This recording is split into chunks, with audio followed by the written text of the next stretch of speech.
Hey guys, it's Janie. Welcome back to the Bookworms Buddy. It's time for Tackle My TBR Shelf.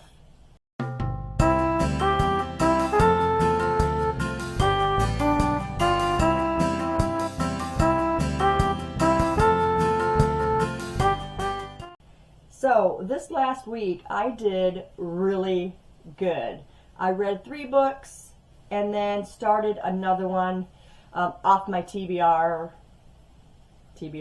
because there's a couple of them that aren't on my TBR shelf, but they're on my future TBR. And as you guys know, I like to read the older books that I have in my library first. I like to get through those before I start reading all the newer stuff I get in.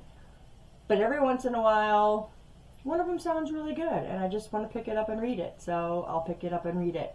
I've even got a couple of the newer books, not new, but new to me books on my TBR shelf that I'm going to be reading that I got this year. So like I said, I'm trying to get all these books that are on my shelf, that's been sitting on my shelves for a long time. I'm trying to read those first. But this last week I read a couple of them that are just on my future TBR instead. So let's just get started with that. The first book we got here is Ruby Red by Kirsten Gier. This is the first book to, I think it's the Precious Gem trilogy. And in this book we are following Gwyneth and then Gideon a little bit later. And Gwyneth inherited the time travel gene. It was supposed to bypass her, and it was supposed to be her cousin that got the gene, and it was not. It was Gwyneth. And the first time she tumbled into the past, she wasn't sure what was going on, and it happened several times, and she finally spoke up and said, this is what's going on. And of course her cousin and aunt weren't happy about that. They're calling them liars and this and that, and you know, she's freaked out because she's tumbling into the path with no order, no preparation. She doesn't know what she's supposed to be doing. And then she meets Gideon, and Gideon has been well prepared for most of his life because they already knew for sure that he was going to have the gene. And the story goes on from there pretty much. I think I know the reasoning behind the time traveling, but I'm not sure on that. This book is just okay for me. It was just okay. I think I gave it 3 stars. I feel like it started out kind of slow, and it's just, you know, there's a lot of loose ends and things you don't understand and that kind of stuff. And when I got to the end of it, then I'm like, oh, well, now that I read that, I probably need to read the next book because I'll be thinking about it and trying to figure stuff out. So I did decide I will continue with the trilogy, but this one, you know, was just okay. Now you can see, like, the cover, it looks very YA, but it's really, this one's really geared more towards middle grade, I feel like. And so I'm hoping it'll be a step up. She is only 16, so that could be the reason behind that, but I think, like, if you have any middle graders, they could read this book with no issues at all. So yeah, that was the first one I read. I finished that one on last Sunday. So the next book that I picked up is one of those books that is new to me, but I've been hearing so much about it, and I just want to see what I've been missing out on, and that is Beach Read by Emily Henry. In this book we're following Augustus, and we're following, or Gus, and we're following January. They are both writers. They're kind of struggling right now, and they're just trying to get back on creative ground. January had inherited a cabin. It was on the water, and right next door to that is where Gus lives. And they kind of strike up a friendship, and they make a bet, and that's pretty much the story. I'm not going to get too into what the bet was about. So my thoughts are, I feel like the writing is very fluid. I feel like she's very poetic. I even found some great quotes in here that I marked. So yeah, she's very fluid. But as far as Gus and January go, because you know it's going to be, I can't really say it's an enemies to lovers, because they weren't really enemies. They didn't, like, in the very beginning they didn't start off on the right foot, but that, I would not say that's like enemies. But anyway, they do strike up this friendship, and they do begin to care a lot for one another. But I don't feel the emotion in the book. I don't feel that connection with either of those characters. They're funny, I like them, but there's not just that connection where I'm just like, oh, you know, give me more, I want to know more about you. I just didn't feel that.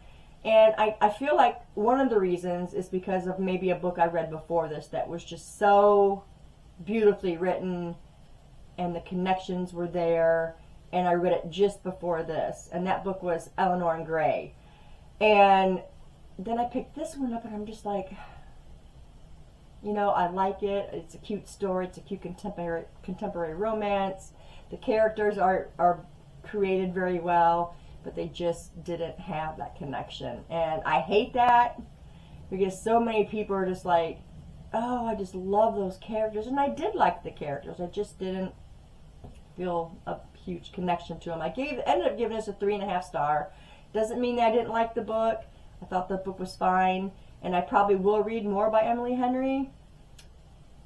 But like I said, I mean, it was okay. The writing is good. I'm not going to say she's not a good writer, but yes. So there's a beach read. The next book that I picked up was Rock, Paper, Scissors by Alice Feeney. This was our book club pick, and I loved it. I absolutely loved it. This is a thriller, and we are following Amelia and Adam, who are in a marriage, and she thinks they need this getaway to kind of put their marriage back together, I guess. So you're going to read it in terms of letters that were written and, you know, their characters. So it is multiple points of view. But you guys, this book was a roller coaster. There was so much drama and excitement, and it just was nonstop. Every page was something else going on. Because they end up going to this little remote, right here, this little remote chapel. It's a Blackwater Chapel. And this is where they're going to stay for their weekend. And that's pretty much the story as it is. She's trying to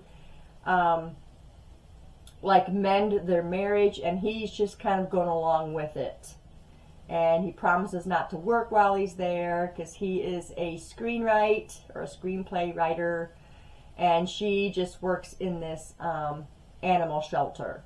And that's pretty much what their occupations are. But yes, you guys, this was great. I absolutely loved every aspect of this book. One of the things that I really enjoy when you have a really good thriller writer is that the author is able to take you down this path. And you're for sure following this path, and you think you're on the right path, and it just goes in the complete opposite direction. And you're trying to figure out what just happened, why, who, when, and then you finally are reaching the end, and you see the light, you know, and then bam, something else happens, and you're just like, oh, it was just a whirlwind, you guys. I absolutely love this. This is probably the best thriller I've read in a long, long time, and I plan to read lots more of Alice Feeney. I just really, really like her writing, and I'm going to base the rest of her thrillers on this one because this was absolutely fabulous. I absolutely loved this book. Great. 5 stars. Way to go, Alice Feeney. That's what I needed for a good thriller. And then I picked up, yes, Sapphire Blue. I picked this up this morning. I picked it up last night but didn't really read. I started up working on it this morning. We'll see, you guys. It's just the continuation story of Gwyneth and Gideon trying to, whatever they're trying to do. I'm not exactly sure, but I'm going to get through this, and hopefully I'll enjoy this, and maybe they'll age up a little bit. I don't know. We'll see. But I'm only on like page 30 right now, so hopefully I'm keeping my fingers crossed that I'm going to like this and can move on to Emerald Green, which is the last book in this trilogy. I can wrap up another one for the year. So yeah, that is what I did for my TBR shelf last week. If you've read any of these books or you know anything about these books, let me know what your thoughts are on those books. And also, what are you reading? And what did you read last week? Let me know in the comments below, guys. Thanks for staying tuned, and I'll see you in the next video. Bye.